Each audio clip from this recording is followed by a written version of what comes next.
আমাদের জানতে হবে যে আমাদের এই জুলাই গণ অভ্যুত্থানের নায়ক আসলে কে, পিছনের মাস্টার মাইন্ডটা আসলে কে। আমাদের এই জুলাই অভ্যুত্থানের পিছনের মাস্টার মাইন্ড আসলে কে, ক্রেডিটটা আসলে কার?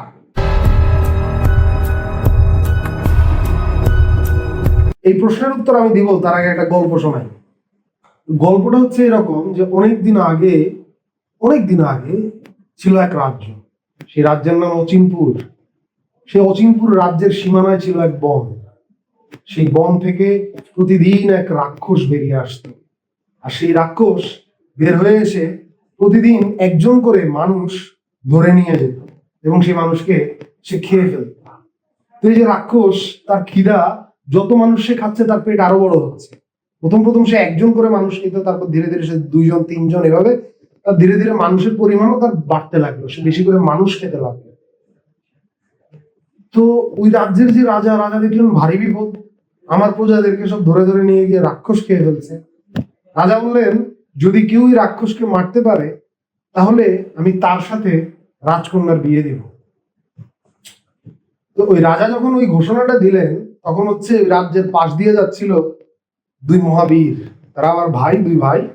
তো ওই 2 ভাই মিলে করলো কি, গিয়ে হচ্ছে ওই রাজ্যের এই খবর শুনে 2 ভাই তারা ভাবলো যে আমরা তো রাক্ষসটাকে মারার একটা চেষ্টা করতে পারি। তো তারা বনে গেল। বনে গিয়ে যথারীতি গভীর রাত্রিবেলা হচ্ছে মানুষ ধরার জন্য রাক্ষস বের হয়ে আসলো এবং তারা 2 ভাই যুদ্ধ করে রাক্ষসকে হারিয়ে দিল, হারিয়ে মেরেও ফেললো।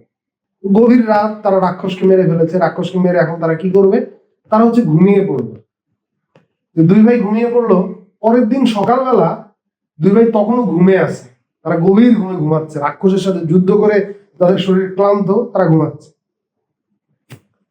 তো ওই রাস্তার পাশ দিয়ে রাক্ষস মরে পড়ে আছে, 2 ভাই পাশে ঘুমাচ্ছে। এর পাশ দিয়ে যাচ্ছিল হচ্ছে এক দুধওয়ালা যাওয়ার সময় দেখলো কি রাক্ষস মরে পড়ে আছে। দুধওয়ালার সাথে সাথে রাক্ষসের যে রক্ত, এগুলা সব নিজের গায়ে মাখলো। মেঘে সে রাজপ্রাসাদের দিকে গেল, গিয়ে সে দাবি করলো যে এই রাক্ষসকে আমি মেরেছি, এখন আমার সাথে রাজকন্যার বিয়ে দাও। এই দুধওয়ালা যখন এই দাবি করলো, তার কিছুক্ষণের মধ্যেই এক মাছওয়ালা এসে হাজির। সে বললো যে আমি এই রাক্ষসকে মেরেছি, আমাকে রাজকন্যার সাথে বিয়ে দাও। আচ্ছা, রাজা এবার বললো ধন্দে যে আমি কি দুধওয়ালার সাথে রাজকন্যার বিয়ে দিব নাকি মাছওয়ালার সাথে রাজকন্যার বিয়ে দিব। কিন্তু এর মধ্যেই ঘটলো আরেক ঘটনা। এর মধ্যে এক সবজিওয়ালা এসে হাজির। সে বললো যে রাজকন্যাকে আমার সাথে বিয়ে দাও, কারণ আমি রাক্ষসটাকে মেরেছি, তার গায়েও রক্ত, বিরাট রাক্ষস, অনেক রক্ত। এভাবে অনেক মানুষ এসে হাজির হয়ে গেল, যারা দাবি করলো যে তারাই রাক্ষসকে মেরেছে আর রাজকন্যা তাদের সাথে বিয়ে দিতে হয়। কিন্তু ওই 2 ভাই তখনও ঘুমে। তো এই গল্পটা বলছি এই জায়গা থেকে যে জনগণ এই হাসিনা নামক রাক্ষসীকে বাংলাদেশ থেকে তাড়ালো, তার ক্ষমতাকে বধ করলো, সেই জনগণ এখন ঘুমে। আর নানা গোষ্ঠীর মানুষজন এসে দাবি করছে যে আমি মাস্টারমাইন্ড ছিলাম, না আমি মাস্টারমাইন্ড ছিলাম। শিবির বলছে যে শিবির পেছন থেকে আন্দোলনটা করে দিয়েছে। আবার হ্যাঁ, মাহফুজ আব্দুল্লাহর লোকজন বলছে যে না আমরাই করেছি, সমন্বয়কদের অনেকে বলছে আমরাই করেছি। হ্যাঁ, আবার আপনার অনেকে আবার দাবি করতে চেষ্টা করছে যে না এটা সিআইএ করে দিয়েছে। মানে কল্পনার আর শেষ নাই। তো এই জায়গাটার থেকে আসলে কে করেছে, আসলে ক্রেডিটটা কার? হ্যাঁ, লড়াই যেহেতু হয়েছে, ভূমিকা এদের সকলেরই ছিল। কিন্তু আমরা একটা প্রশ্ন করতে চাই যে এই যে জমজমাট কোটা বিরোধী আন্দোলন, এই কোটা বিরোধী জমজমাট আন্দোলন তো 2018 সালে হয়েছে। হাসিনা কি পড়েছে? পড়েনি। আচ্ছা, ভালো কথা। বিএনপির লোকজন, জামাতের লোকজন, হেফাজতের লোকজন গত 13-14-15 বছরে কম গুলি খেয়েছে, কম জীবন দিয়েছে? তাদের আত্মত্যাগের কোনো শেষ আছে? তারা কম মিছিল করেছে, কম আন্দোলন করেছে, কম হরতাল, কম অবরোধ? কোনো লাভ হয় নাই। জনগণ তাদের জন্য নামে নাই। ছাত্রদেরকে দেখে জনগণ এবার কেন নামলো, এবং এইবার জনগণ নেমেছে বলেই আন্দোলনটা সফল হয়েছে। হাসিনার গুলি, টিয়ার শেল, বুলেট, মৃত্যু, গণহত্যাকে অতিক্রম করে জনগণ নেমেছে। জনগণ কেন নেমেছে?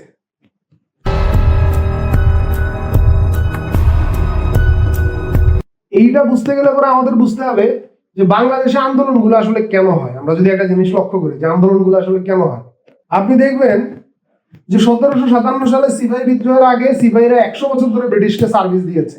তারপর যখন সিপাহী বিদ্রোহটা শুরু হইলো, কেন শুরু হইলো? বাঙালি হিন্দু সৈন্য মনে করলো যে আমি যে বুলেটের চর্বি দাঁত দিয়ে কাইটা বন্দুকটা ঢুকাই, বন্দুকে বুলেটটা ঢুকাই, সেই বুলেটের মধ্যে গরুর চর্বি দিচ্ছে। আর মুসলমান সৈনিক মনে করলো কি যে ওই বুলেটের মধ্যে শুয়োরের চর্বি। তখন ওরা বললো যে আমাদের চেতনায় এটা আঘাত করছে, আমাদের ধর্মীয় চেতনায়, যে আমাদেরকে, আমি মুসলমান আমাকে দিয়ে শুয়োর, আর আমি হিন্দু আমাকে দিয়ে গরু কামড়াচ্ছে, তাহলে আমি ব্রিটিশের বিরুদ্ধে বিদ্রোহ করে দিলাম। আগের সকল রাগ ওটার মধ্যে পুঞ্জীভূত ছিল, কিন্তু বাঙালি বিদ্রোহ করছে এই কারণে। বাঙালি কিন্তু ওই রকম কোনো ইস্যু থেকে বিদ্রোহ করে নাই। আপনি এর পরবর্তীতে দেখেন না কেন, আপনি গত 10 বছরে দেখেন, সবগুলো আন্দোলন আপনি দেখেন, সেই 2013 সালে শাহবাগ আন্দোলন কেন হয়েছে? হ্যাঁ, পরে শাহবাগ হাসিনারা চিন্তাই করে নিয়ে গেছে আওয়ামী লীগ, কিন্তু আন্দোলনটা কেন শুরু হইলো, কেন পাবলিক কেন শুরু করলো, এমনকি কেন কাদের মোল্লা কেন ভিসাইন দেখাইলো? এই কারণে শাহবাগ আন্দোলন শুরু হয়েছে। নিরাপদ সড়ক আন্দোলন কেন হয়েছে? যে শাহজাহান খান হাসলো কেন, আমার ভাই মারা গেছে তুই বেটা হাসবি কেন? এই কারণে নিরাপদ সড়ক আন্দোলন শুরু হয়েছে। আচ্ছা, তারপরে কেন হচ্ছে যে আপনার 2018 সালের কোটা সংস্কার আন্দোলন হয়েছে? মতিয়া চৌধুরী কেন আমাদেরকে রাজাকার বললো? আন্দোলন শুরু হয়ে গেছে। 2024 সালের আন্দোলনটা কেন শুরু হয়েছে? শেখ হাসিনা কেন আমাদেরকে রাজাকার বললো? তাহলে আন্দোলন শুরু তো করছে হাসিনা। মানে এই যে সরকারের বিরুদ্ধে যে ক্ষোভ, এরপরে ছাত্ররা যখন নিজেদেরকে তুমি কে আমি কে রাজাকার রাজাকার এটা বলেছে, এটা ছিল হচ্ছে আওয়ামী লীগের রাজনৈতিক বয়ানের সাথে বাংলাদেশের ছাত্র সমাজের একটা মরিয়া বিচ্ছেদ, একটা মরিয়া বিচ্ছেদ। আচ্ছা, তারপরে দ্বিতীয় কথা আমরা আরেকটা জিনিস ধরি, যে শুধু কি অপমান করে যে পাবলিককে, তার মানে বাঙালিকে যদি কেউ অপমান করে শাসক যখন, এবং এই অপমানটা যখন বাঙালির যৌথ চেতনায় লাগে, তখন বাঙালি রাস্তায় নেমে যায়, বাংলাদেশের মানুষ রাস্তায় নেমে যায়। এটা হচ্ছে প্রথম কথা। আর দ্বিতীয় কথা হচ্ছে, আপনি পাকিস্তান আমলের আন্দোলন গুলা দেখেন না কেন, 1948 থেকে 1952 সাল পর্যন্ত ছাত্ররা রাষ্ট্রভাষা বাংলা চাই বলে আন্দোলন করে এসেছে, কিন্তু জনগণ তাদের সাথে না, মানে জনগণ কোনো আগ্রহ দেখায়নি। কিন্তু 1952 সালের 21শে ফেব্রুয়ারি যখন রফিক, শফিক, বরকাত, জব্বার, সালাম তারা জীবন দিল, তখন সারা ঢাকা শহর নেমে আসলো ছাত্রদের পাশে, সারা দেশ নেমে আসলো, এবং মহাপ্রতাপশালী মুসলিম লীগের রাজনৈতিক মৃত্যু নিশ্চিত হলো। সেই মুসলিম লীগ, যে মুসলিম লীগ 47 সালে পাকিস্তান আন্দোলনের নেতৃত্ব দিয়েছে, এবং তারা ছিল সবচেয়ে বড় পার্টি। হ্যাঁ, অনেক নেতা মুসলিম লীগ থেকে বের হয়ে গিয়ে আওয়ামী মুসলিম লীগ তৈরি করেছে, কিন্তু মুসলিম লীগের রাজনৈতিক মৃত্যু নিশ্চিত হয়েছে সেই 52 ভাষা আন্দোলনের সেদিন গুলির কারণে। আচ্ছা, গেল।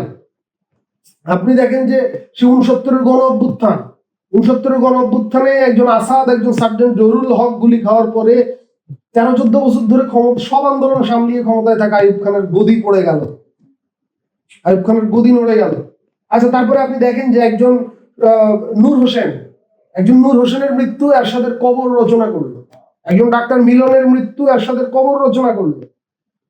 আমি সেই জায়গাটার থেকে বলবো কি, যে বাঙালি, বাংলাদেশের মানুষ, প্রথমত হচ্ছে এদেরকে অপমান করা যাবে না, আর দ্বিতীয়ত হচ্ছে যে এদের সন্তানের রক্ত ঝরানো যাবে না।